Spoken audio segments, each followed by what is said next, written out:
listening to Gas Digital Best of the Week.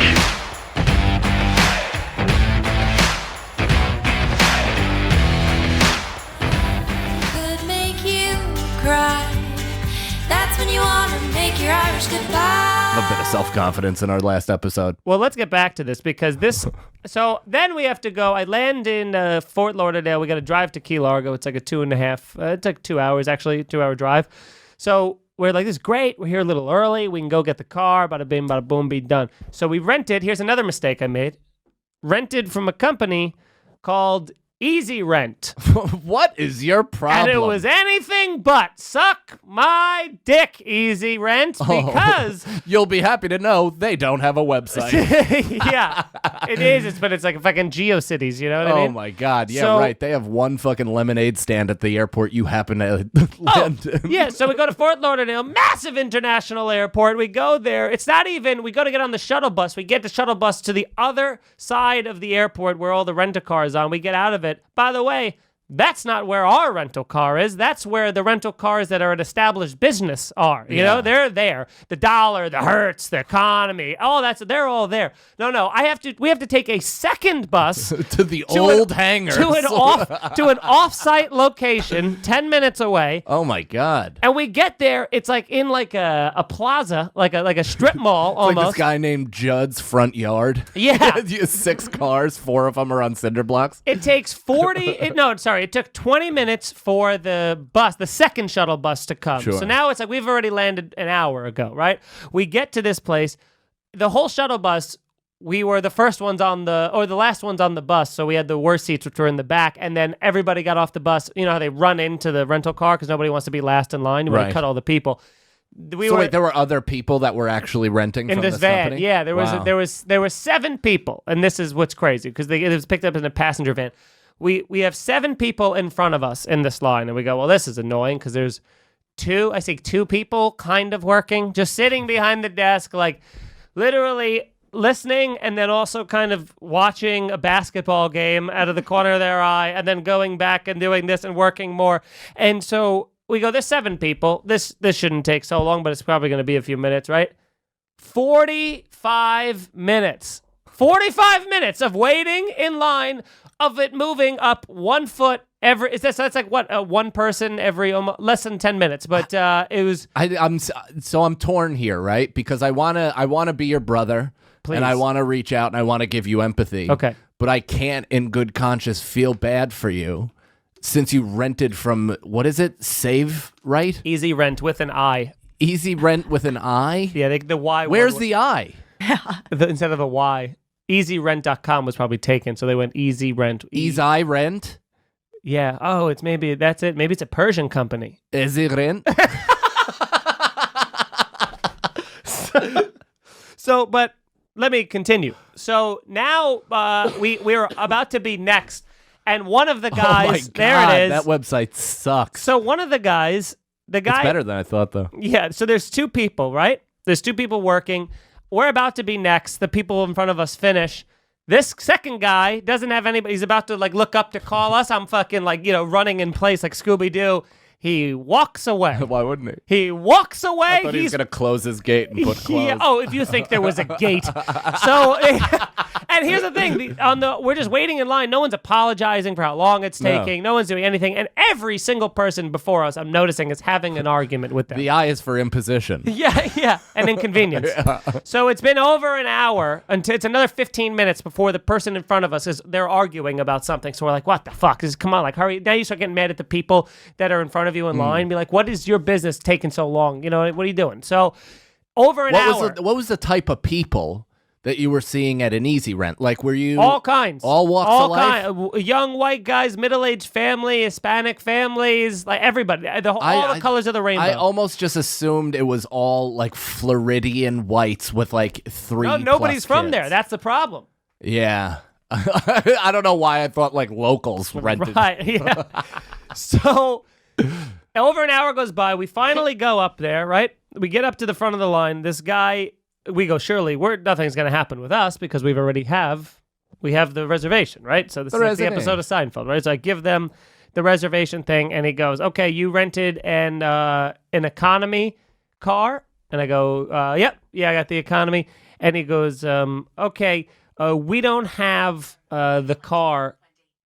Why is your phone talking? Was that my phone? Yeah, it's still talking. Okay. I go, he goes, we don't have any more of the car that you rented. We don't have any more economy. And I go, what? And I do the whole, this is why you have the reservation, Yeah. the reservation. I just smash the phone as they're playing that bit into his face. And then Did he know the bit? he was familiar. So then he goes, if he wasn't, he is now. And then so he goes, well, we can upgrade you to a midsize. So I go, perfect, give us a midsize. And he goes, ooh, there's no midsize available. And I go, looks like you're upgrading me to a full size because it's already been an hour and I'm angry, but I'm trying to keep it together. You know, like I'm smiling a lot, but I want to get out of here now. So I go, okay, I'll go to a full size. And he goes, right, okay. He goes, we do have a full size. Good news. He goes, so we'll just put you in this one, and then that'll be an additional $152. Yeah. And I go, what? Nope. I go, you're upgrading us. He goes, right. We can only upgrade you one level, and then after that, you would have to pay for additional upgrade levels. And I go, but you don't have the upgrade, the midsize. And he goes, right. And I go, and you don't have the one that I asked for. And he goes, right. And I go, oh, well, I'm not paying that. He goes, well, it's just policy. I go, is there a manager? He goes, it doesn't matter. The manager will tell you the same thing. It's policy. And I go, well, I'm not paying $1 more for that. And he goes, well, do you want to see the convertible? That would be like $50 more a night, which would equal like $400. And I go, are you selling me on something? I'm telling you I'm not paying anymore. And he goes, well, he's like, if you want to wait, you can wait until, he's like, there should be more cars coming back soon. And I go, I've already waited. I landed 2.5 hours ago at this point between all the buses I took to get here. And I'm waiting online for over an hour to get 7 people. And now you don't even have the car that I want. And I'm like in the middle of flipping out on this guy where I'm just going like, we're at an impasse where he's not helping me anymore, but I refuse to move over. Yeah. And it's at the point where I just go, I would shit on that spot. Yeah. If it meant, like, now staying you on there. my side? Yeah. So I'm livid. I'm so mad. I was So like, why am I tense? And I'm literally holding my fists. So I'm getting so mad. I'm going, I'm not leaving and I'm not paying you. So what do we do? And he goes, well, then you could just wait for the new car. And I go, I'm not waiting. I'll go get somebody to come in here. And as I'm at the point where I'm like, ready to fucking kill them, I'm like ready to grab the guy's throat, a mid-size car, or actually not even that, an economy car drives onto the lot. And Erica is like trying to like de-escalate the situation and goes, oh, isn't that our car? Isn't that an economy car? And he goes, oh yeah, I guess you could have that one. He goes, let's just vacuum it. So then we wait another 25 minutes for them to come around. My God. We get, and as we're filling out the stuff for the car, he goes, oh, do you need like an easy pad, like the Sun Pass for Florida? And I go, I do need that. And he goes, okay, that's $20 a day. Or no, sorry, $10 a day. And I go, well, I'm only driving once down to Florida and once back. What can I pay as I go? He goes, nah, it's a company policy, $10 a day. So it's 5 days that I'm there. So now it's already another $50. So I'm like, okay. Because he's like, if you don't use it, you're going to get Dude, tickets I wish on you the had a highway. hot coffee that you could have accidentally spilled right on his fucking stomach. And this is where it starts to get to a point of like a cartoon where I'm like almost laughing because I'm like, are you fucking with me? Is this boiling points? Like the fucking, is this back on MTV? I'm getting so mad at this fucking guy. I forgot all about that show. That show sucked. Dave Foster was on that. Oh yeah. So it doesn't change. So the quality. he's filling things out for me. He's filling out the information for me, and he goes, "Where are you driving to?" And I swear to God, I said, "I go. I don't remember where I was driving, but what I want to do, and what I might do after this is drive this car directly into this building." And then Erica tries to again de-escalate. She jumps in. She goes, he means like with nobody in it. And I went, no, I don't. No, I mean, I'm going to yell Allah Akbar and jump out before I'm 30 feet away. I am gunning it. I was like, and he was like, do you want the insurance? I go, no. And he goes, well, then you have to prove you have an insurance policy. I go, I have an Amex credit card. It covers everything. It's notorious for that. And he goes, no, it's not good enough. So I had to call. Then I had to call like Geico. Oh, and here's the best part on this whole time. There's no service there. There's no service. There's no Wi-Fi, and there's no service, so nothing's like loading. And he's like, you got to bring up your policy number. The app's like, you need an update. So now I have to go to the app store and re-download. And now I'm like, and people behind us are like, what's taking so long? I'm like, I'll fucking be with you in a moment. I got to fucking take care of this guy first. And then they give me the car. I finally get the car. It's been 2.5 hours. It's dark outside now. I still have to drive 2 hours down to Key Largo. I get in the car. I look at it, and it's on less than a quarter tank of gas. And I go, what the fuck is it? Go fill it up in the back there. And the guy's like, yeah, I'll just mark down that you were at like a quarter, so just bring it back at a quarter if you want.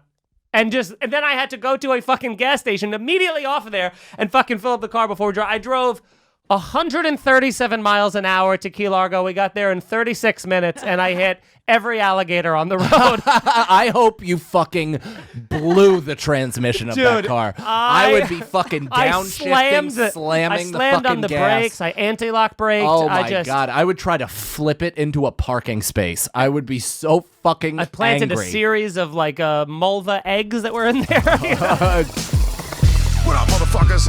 It's the Real Ass Podcast. It's your boy Louis J. Gomez. We're gonna wrap the show with the script. We have a Christmas script.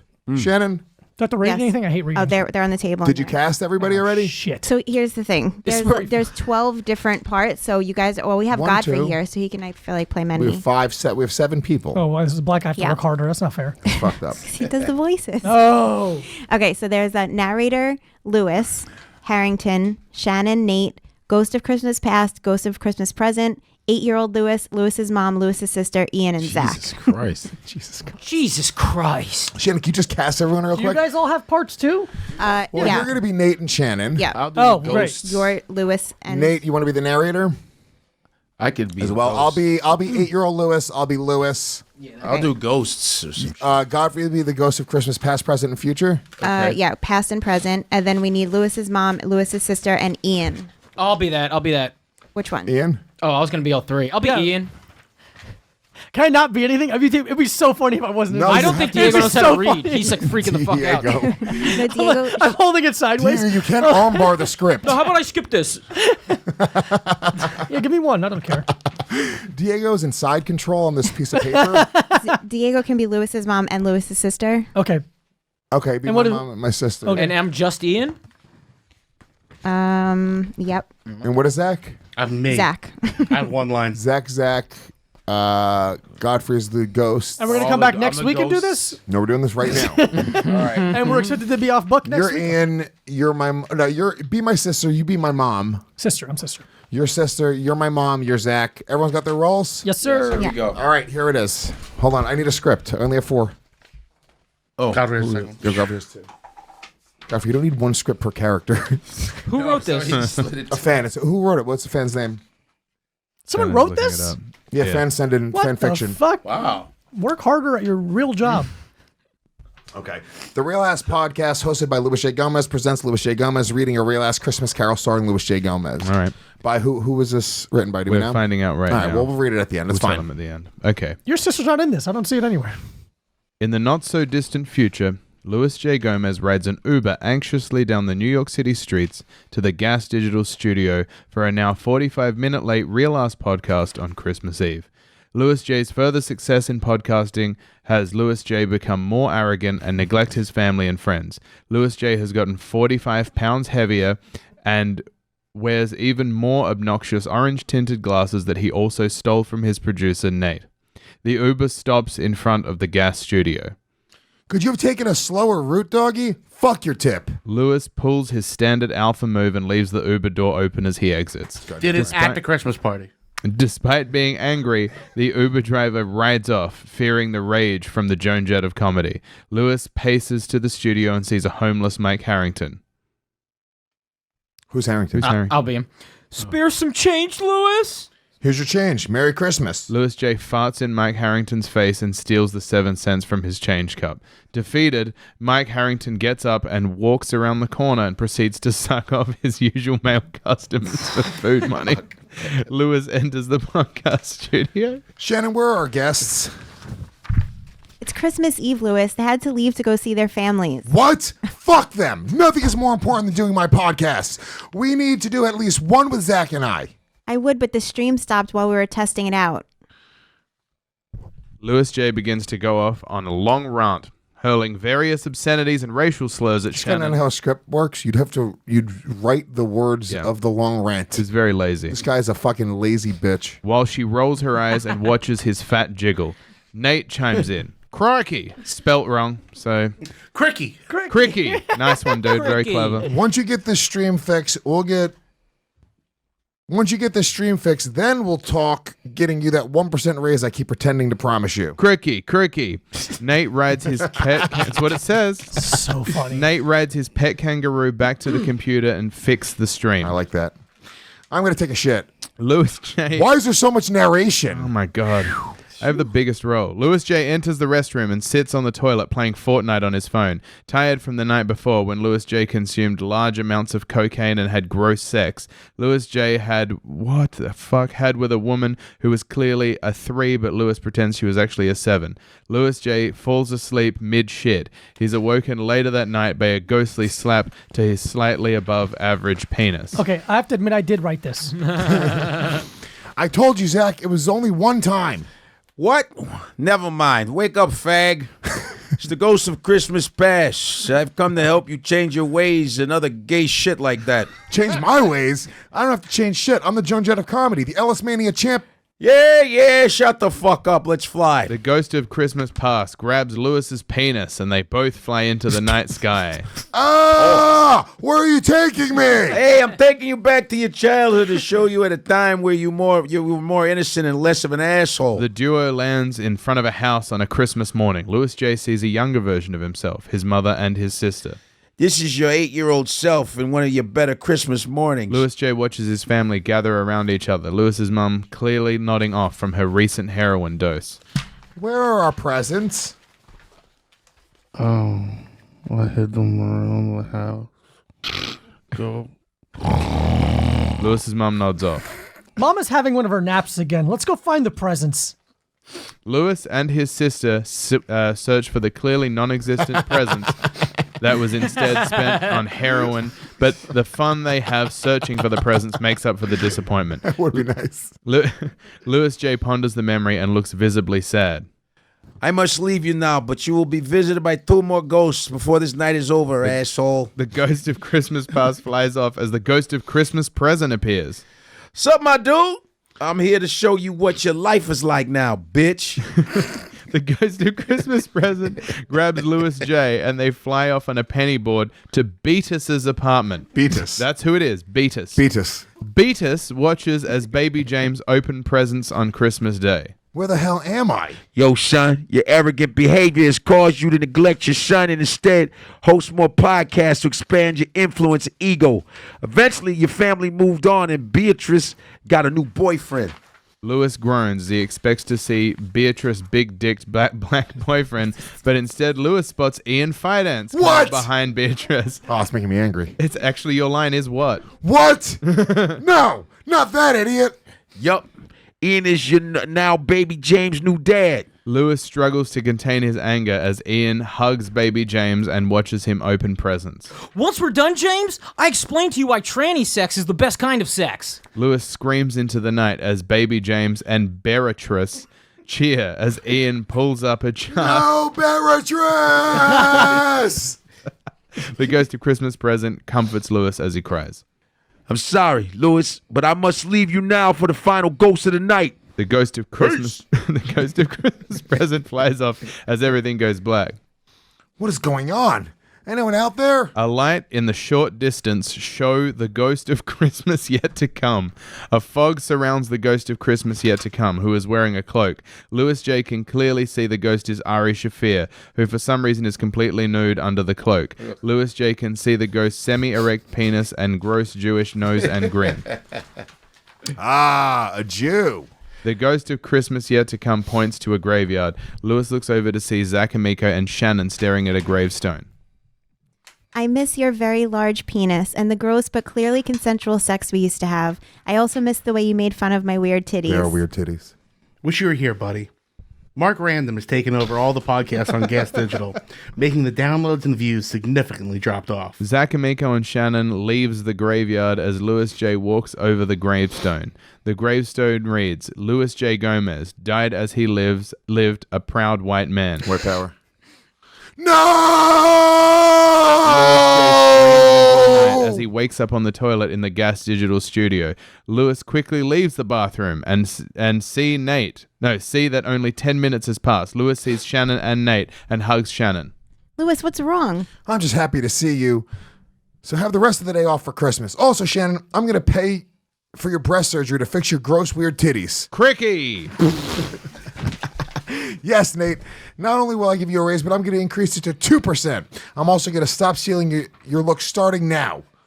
Louis J breaks his orange-tinted glasses. Cricky. Cricky. Oh, shoot. Sorry.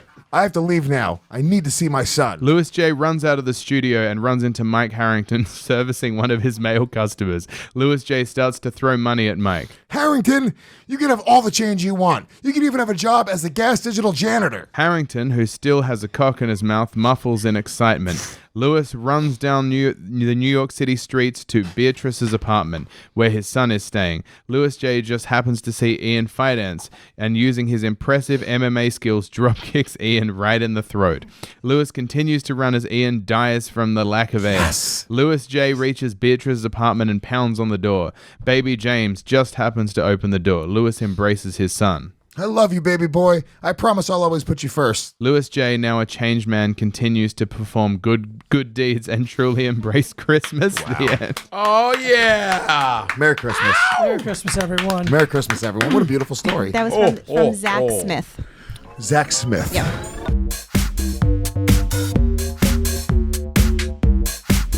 I've had this question asked to me, like, what's your worst first date? Yeah. And I think, like, anytime I hear a bad first date story, like, or it's told to me, like, a lot of people would be like, you have to hear what happened. And then they tell you the story, and it's never that bad. It's never that bad. And also, like, first of all, it's weird. It's like telling the story of a dream. You're like, yeah, but then it didn't happen.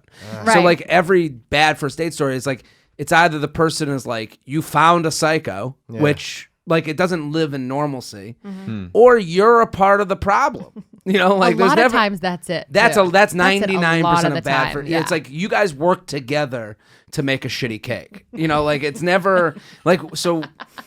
Like, I have the J Train is we give advice, but, like, it's a lot of dating advice questions, and I do live shows for the podcast, and at the end we take questions, and every single time.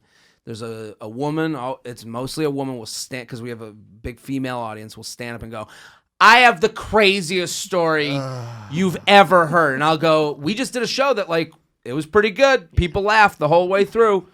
So your story, when you say that, has to be, like, so, like, I don't doubt that it could be the best story of all time. But you better fucking be able to tell Someone it. might have to die in that story to live up to that intro. Exactly. You know? So one time we had a woman come on stage. It was in Toronto. And she's like, I have the best. And she starts walking towards the stage. Like, of course, I'm going to tell my story. Yeah, why wouldn't she? Why wouldn't she? Her show. And I go, and I said her, I warned her, I go, listen, you just interrupted a whole show. Are you going to just know that I'm going to give you the mic and you're going to have your time to tell your story, but it better be good.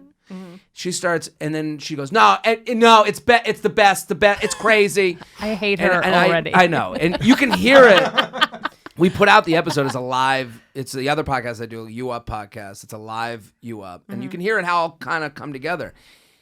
And what does she look like? Yeah, I have, because I have a vision. Does she have red hair?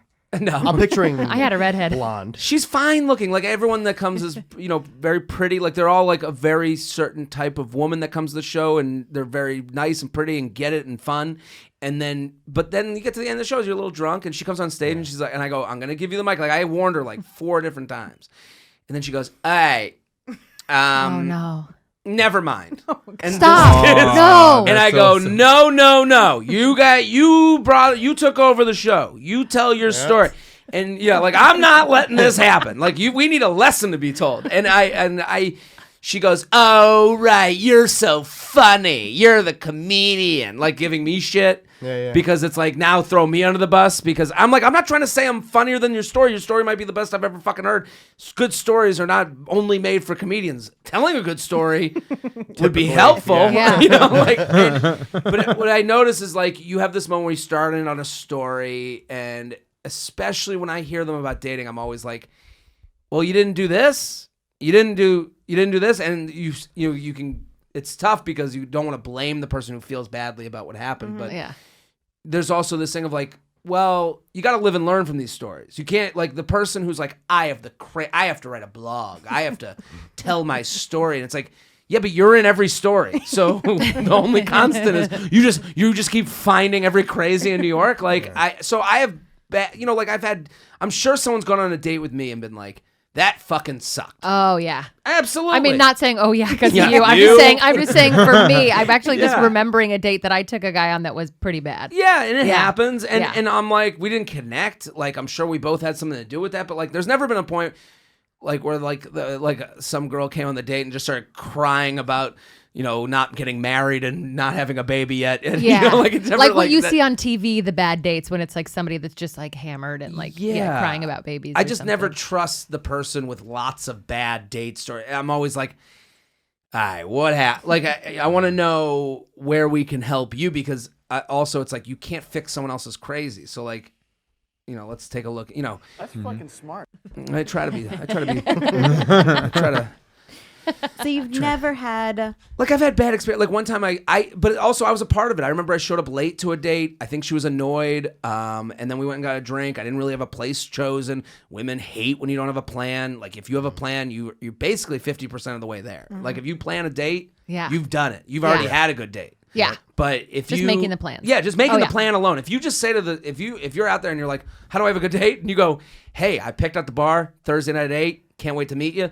You already are 7 times above every other guy she's dated. Oh, yeah. Like, Agreed. nailing Yeah. it. So like, if you come in with like, we're just casual from minute one, they're already disappointed. And I remember it was right near here. We went on a date near here, and I remember it wasn't really going great. And I was like, we got in the car, and she tells the cab driver, I'm like, hey, I'm gonna get going, and she goes, I'll get in the cab with you. And then she was like, I'm gonna go uptown to this place, and then I became like, I'm paying for her show, you know, I'm like paying for her car service to the next guy that she's going to meet, and I was like, I'm gonna just step out of the car, and I just like gave her $20, and I was like, I'm gonna get on my way, like, you know, like the crazy story person stays in that car is Yeah. my belief, So I don't really have like, I'm sure I have crazy scenarios, like I have more crazy stuff that happens with girlfriends that I've not ended up with, but like.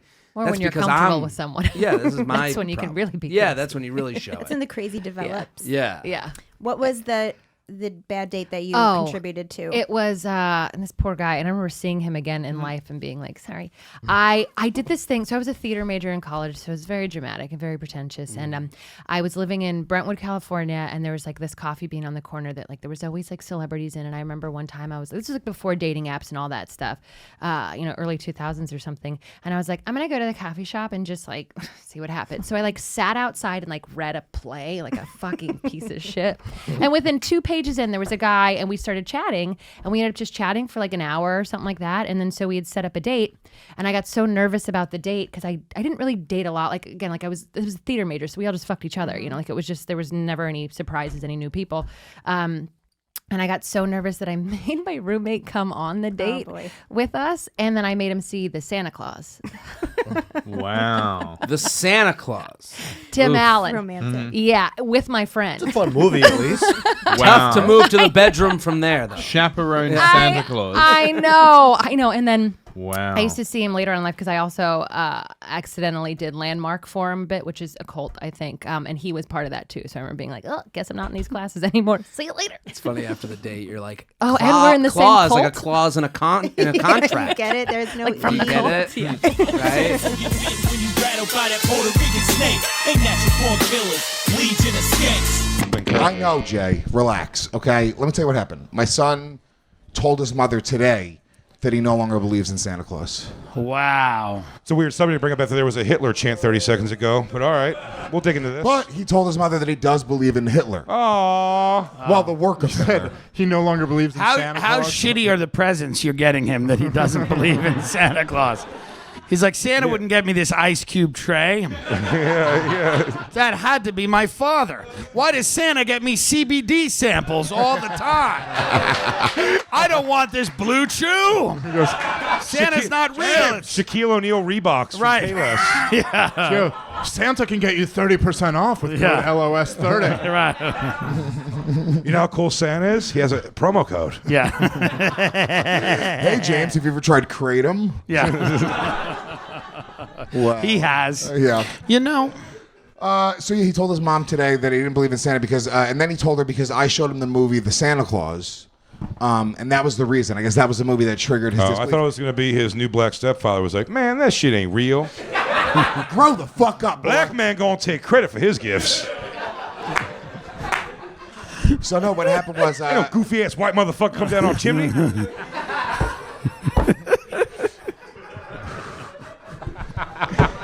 Yeah. He told her, he was like, well, why come I gotta tell this motherfucker, a big fat white motherfucker coming in here giving presents? He said they were baking cookies for Santa, and his mom was like, "Are you excited about Santa?" And then he goes, "Mom, I know Santa isn't real." And then his eyes welled up, and he choked up, and he held back tears. And Eddie, Beatrice's boyfriend, happened to be there, and he's the one who calmed him down. And he told him a story about how he met Santa Claus when he was a little kid. He absorbed his tears with his thick hair. Yeah. Hey, James, come on, buddy. Don't waste those tears. Come on. Dry your eyes. I love how, Eddie definitely just looked at little James and goes, listen, buddy, we know your father's a piece of shit. But we're going to get you good presents, We're going to take care of you this year. There's a Santa, buddy. I know Don't your you dad's worry. taking on a Spirit Airlines flight to Jamaica or something, but we have actual presents from real stores this year. He's convinced baby James that reclining chairs are for assholes. Right. Yeah, so it's fine. I guess she calmed him down, and now he believes that Santa. But now once they say it, you haven't talked to him since this? No, I haven't talked to him. This happened literally a couple hours ago. She called me. She called me mad at me because I showed him the Santa Claus, like it was a fucking porno movie. Well, that movie was produced by Jews. But that's not even a major theme. I'm sorry, I of put Santa that Claus. hat on. I'm feeling really anti-Semitic today. In every fucking movie, they question the existence of Saint Nick. Okay. Well, it was a kid's dad. So now what you have to do is convince him that you're Santa Claus. Yes, you have to. Why would that movie shake his foundation? See, when your dad got stabbed, you actually were supposed to be Santa. That was you didn't take over. Your father was Santa. You had to take over, but you didn't see the contract on that little card. I had to put on his. Yeah, you had to put on his wife beater, drink a Corona, get in his Honda Civic sleigh, and go all around St. Albans delivering Lucy cigarettes to children.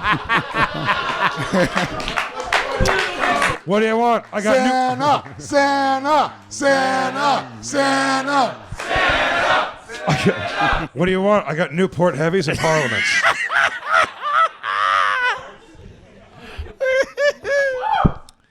Yeah. So now, I have to reinstill. Maybe you can have Tim just show up. Dude, I would stop bringing it up because if you keep hammering it into him, when another kid in school inevitably is going to do there is no Santa, you idiot, he's going to feel like you guys lied to him doubly. Yeah. Well, that's the other problem. Is once they question it, shouldn't you kind of say all right, well, you know what, the jig is up. Yeah. Right. Well, what are you going to do? If they question it and they say, hey, Santa's not real, at that point, that's the sign to go, all right, fine, you got me. Hey, right? Guess what? Like you got snagged? All right, you motherfucker. I think you explain got me. everything. You explain everything. Santa's not real, and I don't love your mother. Shut the fuck up. Guys, I can hear you talking at full volume, you jerk-offs. That guy's got far too many buttons unbuttoned. Tim, as a gay man, even that's upsetting you. Look how many buttons. It's a rough circle over there. It's a real. Are we seriously going to keep pretending Santa Claus exists and Tim's gay? Yeah, We're really going to just keep. One of them we have to do for my career. One of them has to happen. I don't care. Lewis's son better say that's a faggot. I don't care what he says about Santa Claus. It doesn't matter.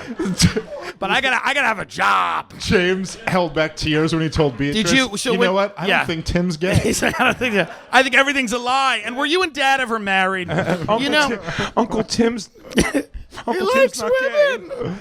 What did you tell him when he Dad said? made me watch The Birdcage. Yeah. Now I know. Uncle Tim's not gay. Uncle Tim's not wearing fucking Hawaiian short sleeve shirts. So you should introduce me to your son as Santa and gay Santa. You should tell your son Santa is gay. What did you tell him when he said there's no Santa? This is a big moment. That'd be great if Mrs. Claus was just a twink Asian boy. He's just one of the elves. He just fucks. It Well, does Mrs. kinda Claus add is like Barbara Bush. No one's fucking her. Yeah. She's a figurehead more She's than a a sex figurehead, symbol. yeah. Santa hasn't touched Mrs. Claus in 10 years. Yeah. No, I don't know what I'm going to tell. I mean, I don't. You're right. Maybe I shouldn't bring it up again. But I was like, I have to commit. Just to this. avoid him till New Year's. Just steer clear, bro. Yeah. But it's like, and now I feel kind of bad. Like we're gonna do the whole fucking thing. Like, ooh, Santa came, and he's gonna fucking just roll his eyes. You just didn't want to lie to him because you still get to eat cookies and milk at night. I know. Like, oh, sorry, the reindeer just left the carrots again. Cheat day. Yeah. So that was kind of sad. This is like the last year that like is even kind of questionable. Next year, you're just gonna tell him you got. Also, next year I'm gonna as tell a him person- all the truths As of a the person world. as a 17-year-old, let me tell you the whole new breath of life in Christmas though when they realize that you've spent that money and they owe you instead of some fictitious asshole. Yeah. I imagine Lewis will stop raising his son long before that. Oh, okay. Kicks That's in. That's fair. Yeah. James has at best case another 36 months. Yeah, you know. you get him to 11 maybe, and then split.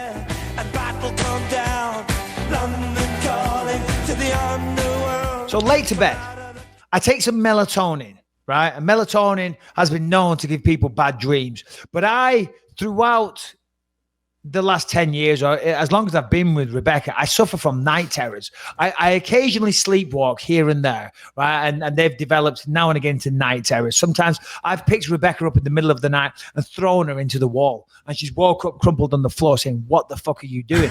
And I thought the ceiling fan was going to come down and chop us all up. I thought I was saving her. A lot of the times I wake up screaming in the night and I don't remember because I'm asleep, and she tells me the next day. Anyway, I haven't had one for quite a while. But Christmas Day morning, and I just found out from Lucas, because Lucas often in the night comes and gets in our bed, and he did that on this occasion, and he was awake because it was Christmas Day, and he was excited. He was waiting for his lazy alcoholic parents to wake up and go downstairs. And I jumped out of bed, screaming in absolute terror, sprinted out of the bedroom. Lucas was thinking, what the hell is he doing? And then I tried to run down the stairs, fell down the stairs, like, face first, landed on my knee. My good knee, not my bad knee that was replaced, is all swollen up. I can't walk on it. I've fallen down the stairs. The entire house is woken up. I'm still screaming. I'm trying to get out the back door. The back door's locked. I must have unlocked it. I've run through the garden. I've climbed over the barbecue area. I've sliced all my feet wide open. I've climbed over the wall. Then I jumped onto the neighbor's wall, and I've come to. I'm sat on my neighbor's wall in my underpants, 7 o'clock in the morning on Christmas Day. And my wife is standing there going, "Michael, what the fuck are you doing?" And I'm like, very confused, thinking, I don't know. I was sleepwalking the whole time. And anyway, I come back in. When I got out of bed and came downstairs, there's a trail of blood everywhere from my knees and my feet. Yeah, that's how my Christmas Day started, Lewis. That's how my day started. Have you ever gone that far with sleepwalking? Not that far. That's the worst one ever. I remember, I've had a few occasions, like recently when I flew there. This was so embarrassing. Earlier this year, started commentating for the UFC. And a lot of the times, like, we'll get a connecting flight to Dallas and then, or somewhere like that, or Miami. And then on that connecting flight down to South America somewhere, more often than not, Brazil. And on that second leg of the flight, that's where all the UFC people are connected. So like the business class part of the plane is pretty much full of, like, UFC types, and producers and the commentators and, people like that. So a lot of people, you know what I mean? You're not on your best behavior, because I'm always on my best behavior. You know what I mean? I know how to behave in public, but you don't want to make a fool out of yourself on that flight. And then on one occasion, we landed in Brazil and I'm walking off and everyone goes, "Are you okay now, Mike?" I'm like, what do you mean? They went, "You were screaming.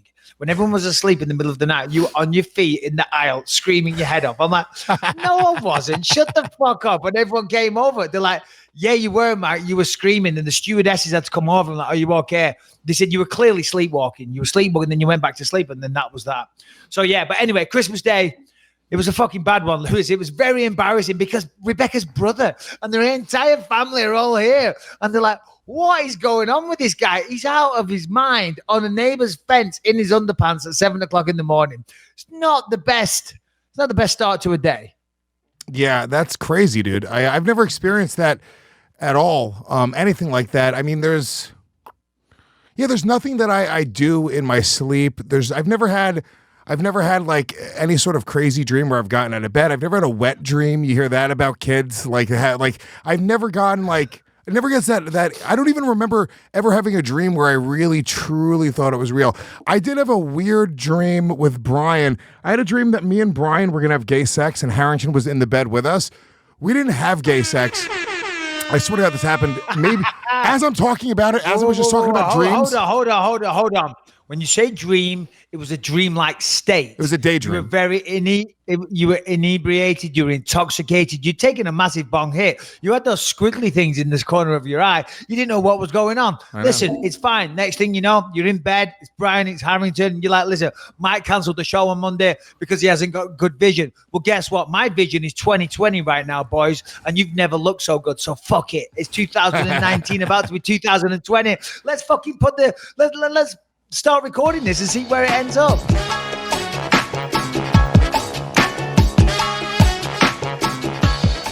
I don't know, whatever, the crazy social justice warrior for how obsessed people get over like a Richard Spencer or Nick Fuentes or someone like that. And the real story is that Hillary Clinton was unable to fucking win the presidency. The real story is that Joe Biden is struggling to consolidate power in the Democratic primary right now. That's the big story.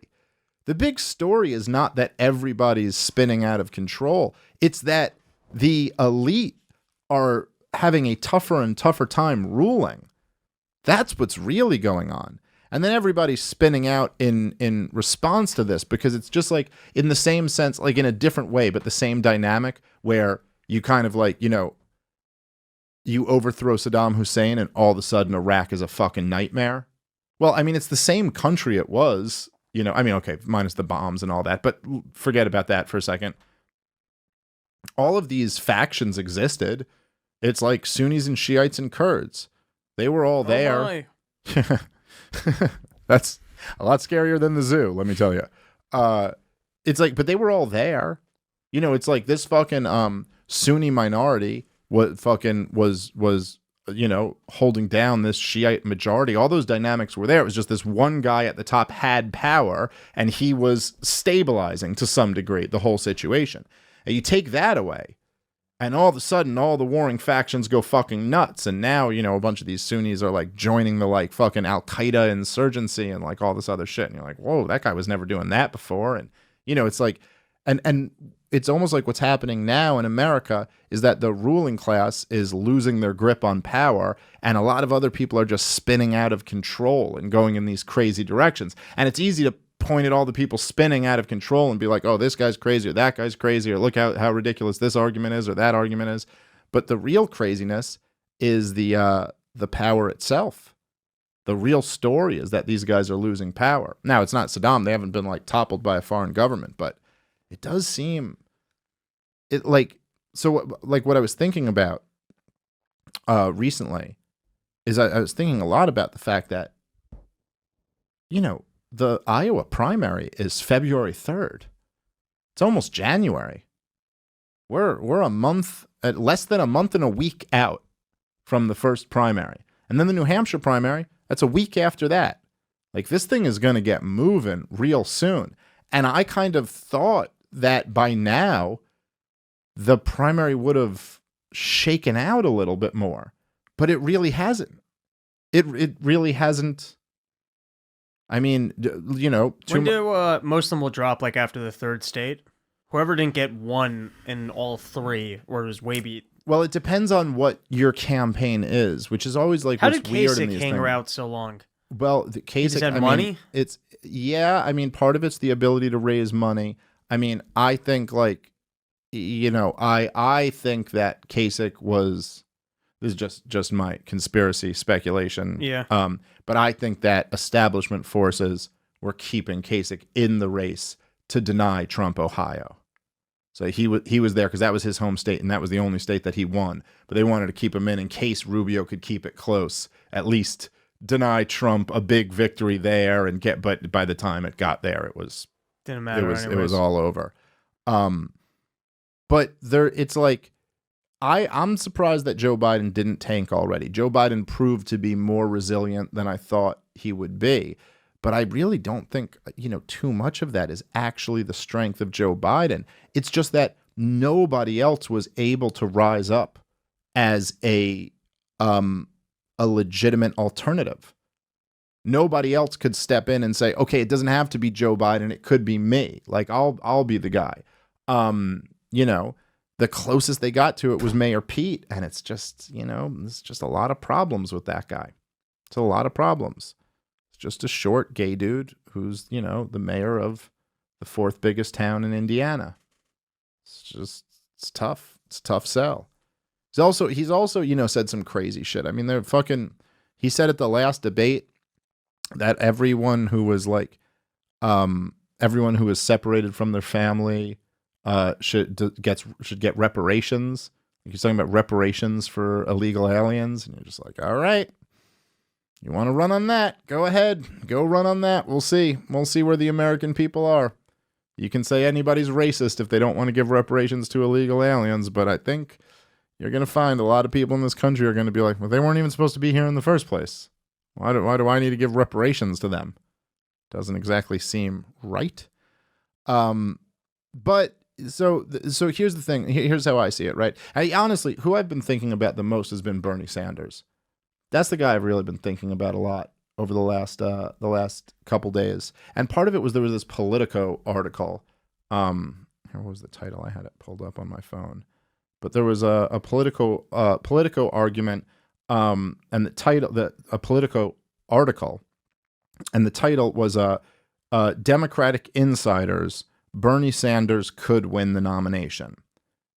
And it was just funny. It's like, as we're closing out or as we're starting the official, caucus primary season, it's like I'm left with the same thought that I had when we first started. And it's funny that they're just now coming around to realize this, that it's like, oh, Bernie Sanders could win the nomination.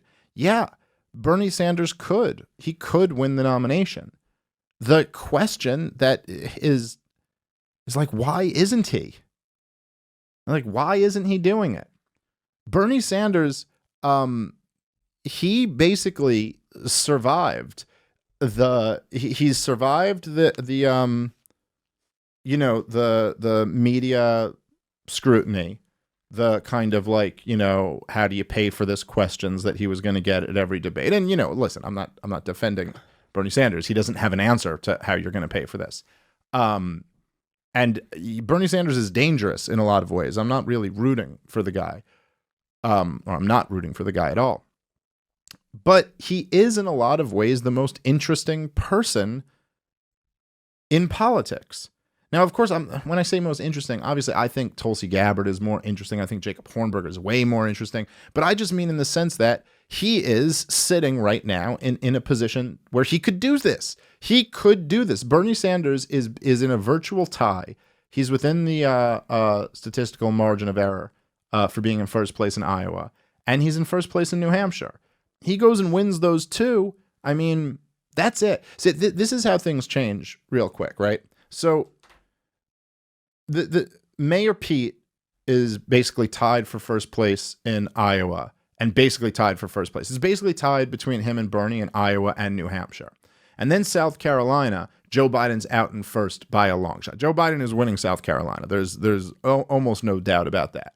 Now, if Mayor Pete wins Iowa and wins New Hampshire, then he gets to sit there and he comes out and gets the news headlines.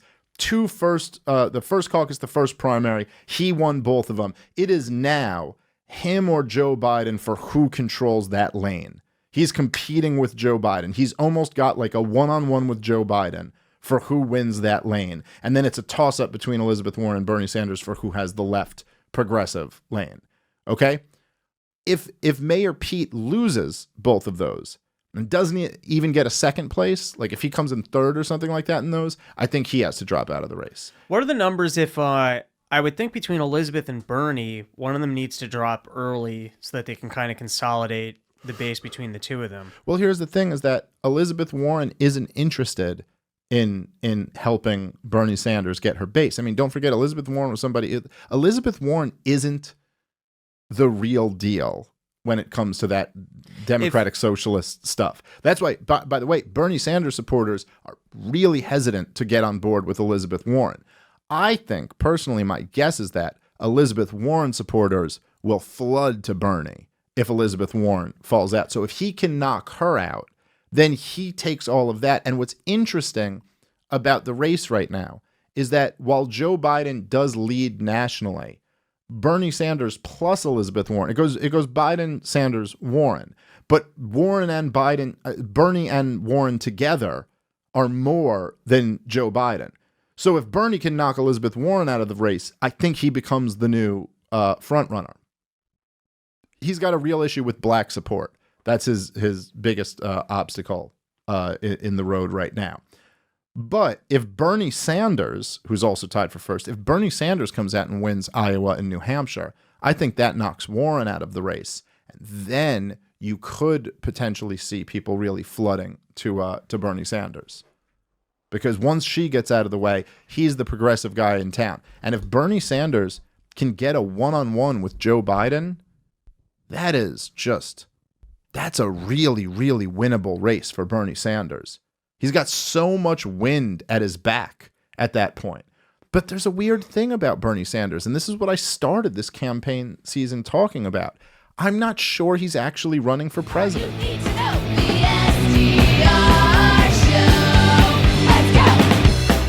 All right, through what I can say nothing more but the miracles of modern technology, right now live in the SDR studios of Studio B, it is Stephen Lynch. Take it away, buddy. Let's do it.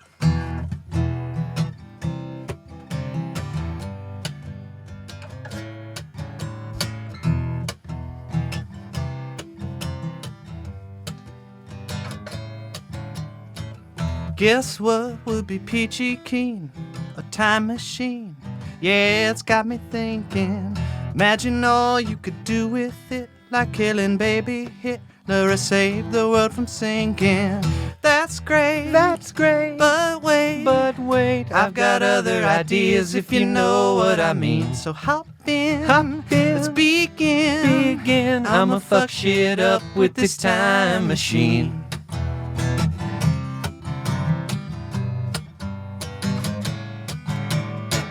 Step one, baby Hitler's dead. Chopped off his baby head and did a little dancing. Step two, set the hyperdrive to 1935. Why? Kill baby Charlie Manson. Such fun. I'm not done. In 26, I got baby Edie. I mean, let's go. You're too slow. So many babies to kill with this time machine.